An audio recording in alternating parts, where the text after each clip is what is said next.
Hello friends, atomic structure का सबसे important lecture आ चुका है, दैट इज क्वांटम नंबर्स। बच्चों, अगर हमें किसी एटम में प्रेजेंट किसी इलेक्ट्रॉन की सारी इंफॉर्मेशन कलेक्ट करनी है तो हमें वो क्वांटम नंबर्स के थ्रू कलेक्ट करनी पड़ती है। So what are quantum numbers? It is a set of 4 numbers which gives all information about an electron revolving in an atom। किसी एटम में घूमते इलेक्ट्रॉन की सारी इंफॉर्मेशन जिन नंबर से पता लगती है उन नंबर्स को हम बोलते हैं क्वांटम नंबर्स। आइए वन बाय वन इनकी स्टडी करते हैं। जहां तक क्वांटम नंबर्स का सवाल है, ये 4 नंबर हैं।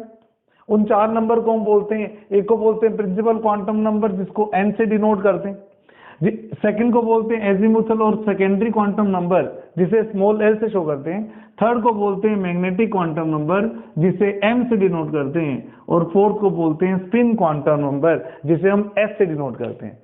तो किसी भी एटम में इलेक्ट्रॉन के मिलने की जो पॉसिबिलिटी है कि इलेक्ट्रॉन कहाँ मिलेगा, उसको हम रिप्रेजेंट कर सकते हैं इस तरीके से। जैसे मान लीजिए कि आपकी जो सिटी है, आपका जो शहर है, वो कई सारे ब्लॉक्स में बटा हुआ है, ठीक है। हर ब्लॉक में कुछ नंबर ऑफ हाउसेज हैं और उनमें से किसी एक हाउस में हम रहते हैं। तो ये हमारा एड्रेस है, हमारी सिटी, हमारा ब्लॉक, हमारा घर का नंबर और हम कहाँ रहते हैं। उसी तरह से इलेक्ट्रॉन्स का भी मिलने का एक एड्रेस होता है। उस एड्रेस में सिटी की जगह पर हम इंडिकेट करते हैं शेल को कि इलेक्ट्रॉन कौन से शेल में घूम रहा है। ब्लॉक की जगह हम इंडिकेट करते हैं सब शेल को। हाउस की जगह हम इंडिकेट करते हैं ऑर्बिटल को, और ऑर्बिटल अगर आपने पहचान लिया तो आपको कौन मिल जाएगा? आपको इलेक्ट्रॉन मिल जाएगा। तो जिस तरह से हमारे मिलने का एक पर्टिकुलर एड्रेस है, ऐसे ही एटम में इलेक्ट्रॉन के मिलने का भी एक पर्टिकुलर एड्रेस है। एटम किस शेल में है, उस शेल के किस सब शेल में है, उस सब शेल के किस ऑर्बिटल में है, इस तरह से हम उस इलेक्ट्रॉन तक पहुंच जाएंगे। इसका मतलब ये हुआ कि किसी भी इलेक्ट्रॉन को ढूंढने के लिए हमें वैसे तो 3 क्वांटम नंबर ही चाहिए, small n, small l and small m। हमें चौथे quantum number that is spin quantum number की कोई जरूरत नहीं है। तो अगर आपसे पूछा जाए how many quantum number are required to indicate an electron, are required to locate an electron in an atom, तो कितने क्वांटम नंबर उसको पहचानने में या वहां तक पहुंचने में काम आते हैं? 3 quantum number, principal quantum number, subsidiary और azimuthal quantum number and third is magnetic quantum number. आइए वन बाय वन देखते हैं किस क्वांटम नंबर से हमें क्या क्या इंफॉर्मेशन मिल सकती है। ध्यान से सुनिएगा। सबसे पहले मैं बात करता हूं प्रिंसिपल क्वांटम नंबर। जिस तरह से स्कूल का प्रिंसिपल पूरे स्टाफ का सबसे इंपॉर्टेंट पर्सन होता है, बिल्कुल उसी तरह से क्वांटम नंबर्स में प्रिंसिपल क्वांटम नंबर सभी क्वांटम नंबर्स में सबसे इंपॉर्टेंट है। क्यों? क्योंकि ये उस इलेक्ट्रॉन के शेल के बारे में या उसके ऑर्बिट के बारे में हमें इंफॉर्मेशन प्रोवाइड करती है। आइए, सबसे पहले मैंने लिखा कि इसको डिस्कवर किसने किया था? बोहर ने। किससे डिनोट करते हैं? n, स्मॉल n से। Each value of n gives a shell.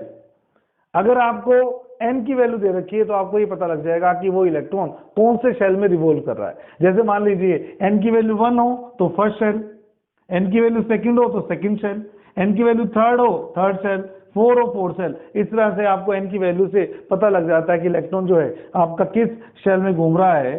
Suppose ये न्यूक्लियस है, ये फर्स्ट शेल है, ये सेकंड है, ये थर्ड है, ये फोर्थ है। न केवल हम इसको फर्स्ट, सेकंड, थर्ड, फोर्थ कह सकते हैं, इनका डेजिग्नेशन भी दिया हुआ है K, L, M, N। तो फर्स्ट शेल को हम K से डिनोट करते हैं, सेकंड को L से, थर्ड को M से और फोर्थ शेल को हम N से इंडिकेट करते हैं। N की वैल्यू से हमें और क्या क्या पता लगता है? किसी भी शेल में कितने सब शेल्स हैं उनका नंबर हमें N से पता लगता है। ध्यान से सुनिएगा। N की वैल्यू 1 है, इसका मतलब सब शेल्स में कितने होंगे? 1। तो अगर मैं इस पॉइंट को यहाँ इंडिकेट करूं, n की वैल्यू 1 हो, 2 हो, 3 हो या 4 हो, तो आप कह सकते हैं कि फर्स्ट शेल में सब शेल्स कितने हैं? 1। सेकंड शेल में सब शेल्स कितने हैं? 2। थर्ड शेल में सब शेल्स कितने हैं? 3। एंड फोर्थ शेल में कितने सब शेल्स हैं? 4 सब शेल्स है। यानी कि फर्स्ट शेल का कोई पार्टीशन नहीं है क्योंकि उसमें एक ही सब शेल है। सेकंड शेल का एक पार्टीशन है जिससे सेकंड शेल में कितने सब शेल्स हो जाएंगे? 2। थर्ड शेल के कितने पार्टीशन है? 3 पार्टीशन है, 2 पार्टीशन है सॉरी। तो 1, 2, 3 उसके सब शेल के नंबर हो जाएंगे। तो शेल के अंदर कौन होते हैं? सब शेल होते हैं, और सब शेल का नंबर प्रिंसिपल क्वांटम नंबर के बराबर ही होता है। फर्स्ट शेल में केवल एक सब शेल होगा, सेकंड में 2 होंगे, थर्ड में 3 होंगे, और फोर्थ में 4 सब शेल्स होंगे। हमें यह भी पता लग जाएगा कि इसी शेल में डायरेक्टली ऑर्बिटल्स कितने। मैंने भी आपको बोला शेल में क्या होते हैं? सब शेल्स, सब शेल्स में फर्दर क्या होते हैं? ऑर्बिटल्स। तो अगर मुझे डायरेक्ट शेल से ऑर्बिटल्स निकालने हैं तो एक फॉर्मूला हम यूज करते हैं, दैट इज n²। यानी कि फर्स्ट शेल में कितने ऑर्बिटल्स होंगे? 1, सेकंड शेल में कितने ऑर्बिटल्स होंगे? 4, थर्ड शेल में कितने होंगे? 3 का स्क्वायर 9। इस तरह से अलग अलग शेल्स में नंबर ऑफ ऑर्बिटल्स हम डायरेक्टली निकाल सकते हैं। जहां तक इलेक्ट्रॉन का सवाल है, ऑर्बिटल किसी भी एटम का वो सबसे छोटा रीजन होता है जहां इलेक्ट्रॉन के मिलने की पॉसिबिलिटी होती है, और एक ऑर्बिटल में मैक्सिमम 2 इलेक्ट्रॉन रह सकते हैं। ऐसा मान लीजिए एक घर में मैक्सिमम 2 लोग ही रह सकते हैं, तो जितने घर का नंबर होगा किसी शहर में उसको 2 से मल्टीप्लाई कर दूंगा तो पर्सन का नंबर आ जाएगा। बिल्कुल वैसे ही अगर ऑर्बिटल्स का नंबर n² से गिवन है तो उसको 2 से मल्टीप्लाई कर दूंगा तो मुझे पता लग जाएगा किस शेल में कितने इलेक्ट्रॉन्स रहते हैं। मैक्सिमम नंबर ऑफ इलेक्ट्रॉन्स की बात कर रहा हूं। तो एक टेबल मैंने बनाई, अगर n की वैल्यू 1 है तो इसका नाम है k। इसके अंदर कितने मैक्सिमम इलेक्ट्रॉन्स रह सकते हैं? 2, क्योंकि मैंने फॉर्मूला दिया 2n²। जब n की वैल्यू 1 होगी तो कितने इलेक्ट्रॉन्स रहेंगे? 2। अगर n की वैल्यू 2 हो जाएगी, 2 का स्क्वायर 4, 4 × 2 8। अगर n की वैल्यू 3 हो जाएगी, 3 का स्क्वायर 9, 9 × 2 18। और अगर n की वैल्यू 4 हो जाएगी तो 4 का स्क्वायर 16 × 2 32। यानी कि जो आपका फर्स्ट शेल है जिसे आप k शेल कहते हो उसमें मैक्सिमम कितने इलेक्ट्रॉन्स हो सकते हैं? 2। सेकंड शेल जिसे आप L कहते हो मैक्सिमम इलेक्ट्रॉन कितने हो सकते हैं? 8। थर्ड शेल जिसे आप M कहते हो मैक्सिमम इलेक्ट्रॉन कितने हो सकते हैं? 18। और फोर्थ शेल में मैक्सिमम इलेक्ट्रॉन का नंबर 32 होता है। तो इतनी चीजें आपको प्रिंसिपल क्वांटम नंबर के थ्रू पता लगती है। अगर मैं एक छोटी सी बात आपको यहां बताना चाहूं कि जैसे मैंने बोला शेल, शेल में क्या होते हैं? सब शेल, सब शेल में क्या होते हैं? ऑर्बिटल्स, और ऑर्बिटल्स में फाइनली कौन रहते हैं? इलेक्ट्रॉन्स। तो किसी शेल में कितने सब शेल होंगे? Small n। ये फॉर्मूले याद रखने हैं। किसी शेल में डायरेक्टली अगर मुझे ऑर्बिटल्स निकालने हो कितने होंगे? n²। और किसी शेल में इलेक्ट्रॉन्स कितने होंगे? डायरेक्ट 2 से मल्टीप्लाई कर देंगे तो इलेक्ट्रॉन्स का नंबर कितना हो जाएगा? 2n² हो जाएगा। आइए हम बात करते हैं सेकंड क्वांटम नंबर की, दैट इज एजीमुथल और सब्सिडरी क्वांटम नंबर और सेकेंडरी क्वांटम नंबर। इसको डिस्कवर किया था समरफील्ड ने। इसे स्मॉल l लेटर से डिनोट किया जाता है। l की जितनी वैल्यूज होंगी उतने ही सबशेल्स होंगे। मैंने क्या लिखा? Each value of l gives a subshell. अभी बताता हूं l की वैल्यूज कैसे निकालेंगे हम लोग। अगले फॉर्मूले से मैंने बताया l की वैल्यूज आती कैसे। Values of l lies from 0 to n-1। यानी कि किसी भी n की वैल्यू के लिए अगर मुझे l की वैल्यूज निकालनी है तो l की सबसे पहली वैल्यू 0 तो सब में आएगी।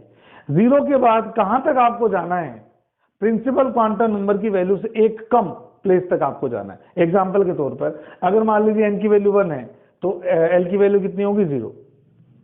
अगर n की वैल्यू 2 है तो आपको 0 से शुरू करके कहां तक जाना है? 2 से एक कम वैल्यू तक। तो 2 से एक कम वैल्यू क्या होती है? 1। तो इसकी 2 ही वैल्यूज पॉसिबल है, 0 और 1। अगर n की वैल्यू 3 है तो स्टार्ट कहां से करना है? 0 से। लेकिन कहां तक जाना है? 3 से एक कम तक जाना है। तो 3 से एक कम क्या होता है? 2, 0 1 2। और अगर n की वैल्यू 4 है तो स्टार्ट करना है 0 से 1 2 3। बस l की मैक्सिमम वैल्यू n की वैल्यू से एक कम ही होगी। जैसे अगर n की वैल्यू 4 है तो l की मैक्सिमम वैल्यू 3 होगी।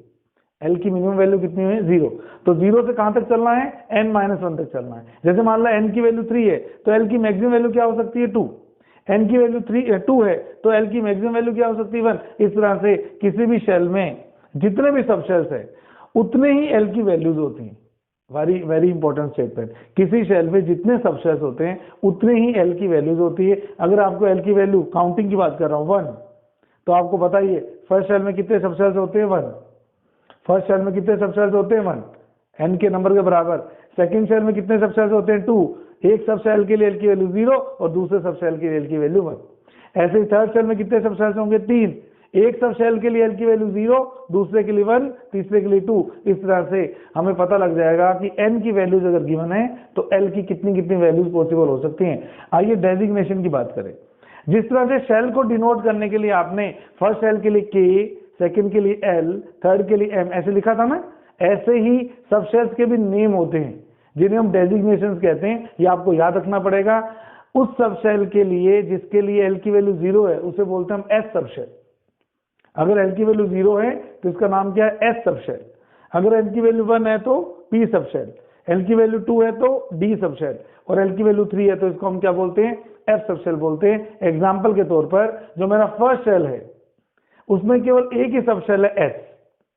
जो मेरा सेकंड शेल है उसमें सब शेल होने कितने चाहिए? 2 एन के बराबर, नाम क्या है? एस और पी। जो मेरा थर्ड शेल है उसमें सब शेल कितने हैं? 3। कौन कौन से? S P D. और अगर मेरा फोर्थ जो सब शेल है उसमें सब शेल्स कितने हैं? 4 एस पी डी एफ। किस सेल का सब शेल है उसके लिए हम उसकी प्रिंसिपल क्वांटम नंबर को उससे पहले लिखते हैं। जैसे मान लीजिए फर्स्ट सेल का अगर एस है तो इसको हम क्या बोलते हैं बेटा? 1s। 1 क्यों? क्योंकि फर्स्ट सेल का है। एस क्यों? क्योंकि एल की वैल्यू 0 है। अब ये दो सब सेल के नाम बताइए, 2s एंड 2p। तो सेकंड सेल में दो सब सेल के नाम आ गए, 2s and 2p। Third cell में 3s 3p 3d, 3s 3p 3d। और फोर्थ सेल में कौन कौन से 4 सब शेल हैं? 4s 4p 4d and 4f। तो ये बात बार बार आ रही है कि फर्स्ट सेल में कितने सेल हैं? सब शेल में 1। सेकंड सेल में कितने सब शेल्स हैं? 2। थर्ड सेल में कितने सब शेल्स हैं? 3। फोर्थ सेल में कितने सब शेल्स हैं? 4। आ जाइए अब जरा एक छोटा सा टेबल कंपेयर कर लेते हैं एल के अकॉर्डिंगली। अगर एल की वैल्यू 0 है तो इसका नाम डेजिग्नेशन क्या है? एस। इसमें ऑर्बिटल्स का नंबर, ऑर्बिटल का नंबर दिया जाता है 2l+1 से। अगर मान लीजिए मेरे पास एस सब शेल है, अब आपको पता है एस सब शेल के लिए एल की वैल्यू कितनी होती है? 0। एस सब शेल के लिए एल की वैल्यू कितनी होती है? 0। एल की वैल्यू अगर 0 होगी तो एस सब शेल में ऑर्बिटल्स किस फॉर्मूले से दिए जाएंगे? 2l+1। अगर एल की वैल्यू 0 होगी तो एस सब शेल में कितने ऑर्बिटल्स होंगे? 1। इसलिए एस सब शेल को हम एक बॉक्स बना के शो कर देते हैं, एक डब्बा बना देते हैं। जहां तक पी सब शेल का सवाल है, पी सब शेल में एल की वैल्यू कितनी है? 1। पी सब शेल में देखते जाना एल की वैल्यू कितनी है? 1। तो ऑर्बिटल्स कितने आएंगे इसमें? 2 × 1+1। तो 2 × 1 2, 2+1 3। तो हमें पता है पी सब शेल में जो ऑर्बिटल्स आते हैं वो 3 आते हैं। ऐसे 3 बॉक्स बनाने हैं आपने। ऐसे ही डी सब शेल के लिए एल की वैल्यू कितनी है? 2। तो डी सब शेल में कितने ऑर्बिटल्स आएंगे? 2 × 2+1 5।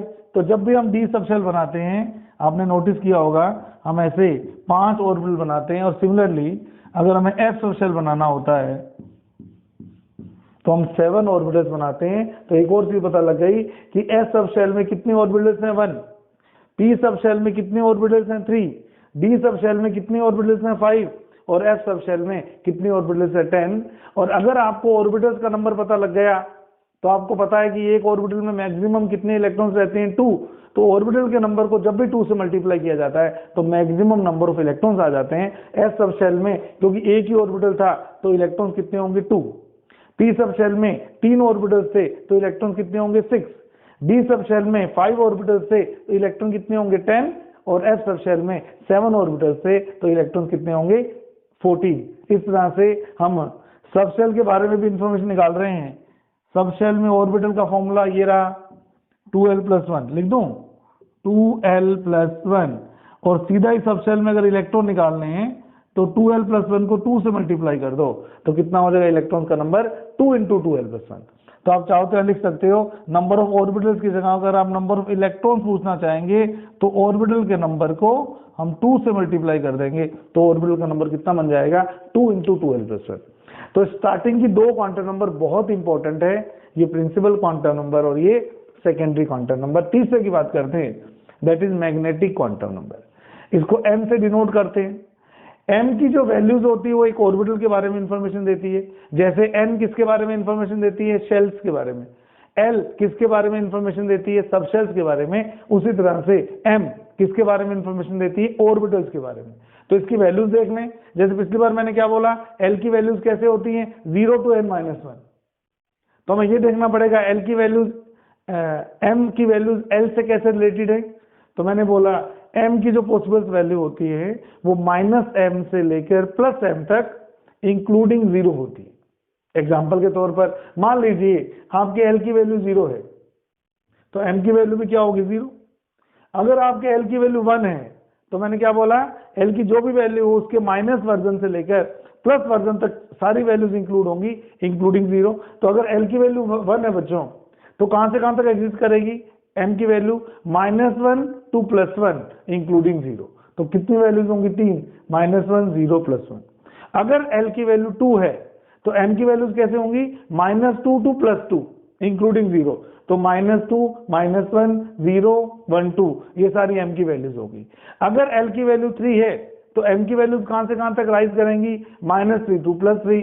तो -3 -2 -1 0 1 2 3।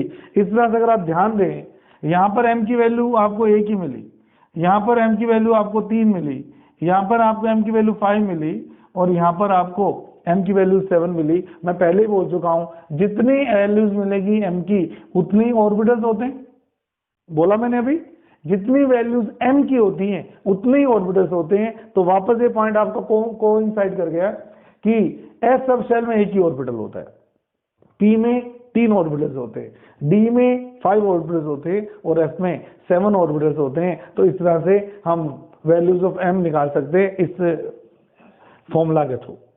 और लास्ट में हमारी आती है स्पिन क्वांटम नंबर। पहली बात तो ये क्वांटम नंबर किसी इलेक्ट्रॉन को लोकेट करने के लिए नहीं बनी है, ये केवल और केवल इलेक्ट्रॉन की रोटेशन की स्पिन बताने की काम आती है। तो किसी एक ऑर्बिटल में अगर आपके 2 इलेक्ट्रॉन दिखाई दे रहे हैं तो उनको हम इंडिकेट करते हैं half sided arrow, half arrow से शो करते हैं, एक का डायरेक्शन ऊपर की तरफ होता है और एक का डायरेक्शन नीचे की तरफ होता है। तो पहली बात तो ये सीख लीजिए किसी ऑर्बिटल में अगर 2 इलेक्ट्रॉन्स है उन दोनों की अलग अलग स्पिन क्वांटम नंबर होगी, एक की होती है बेटा +12, एक की होती है -12।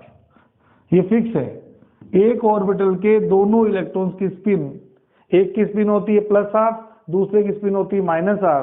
+12 क्लॉकवाइज या एंटी क्लॉकवाइज को इंडिकेट करता है, ऐसे -12 क्लॉकवाइज या एंटी क्लॉकवाइज को इंडिकेट करता है। अगर आपके ऑर्बिटल में एक तरफ अप साइड एरो है तो इसकी वैल्यू s की +12 हो सकती है, दूसरे की -12 होगी। अगर आप ऐसा भी करोगे कि इसकी -12 लोगे तो उसकी क्या हो जाएगी, +12 हो जाएगी। इस तरह से क्वांटम नंबर्स को हम इस तरह से कलेक्टिवली सीख सकते हैं कि principal quantum number, subsidiary quantum number, magnetic quantum number and spin quantum number. इस तरह से हम इसको सीख सकते हैं, समझ सकते हैं। Thank you so much.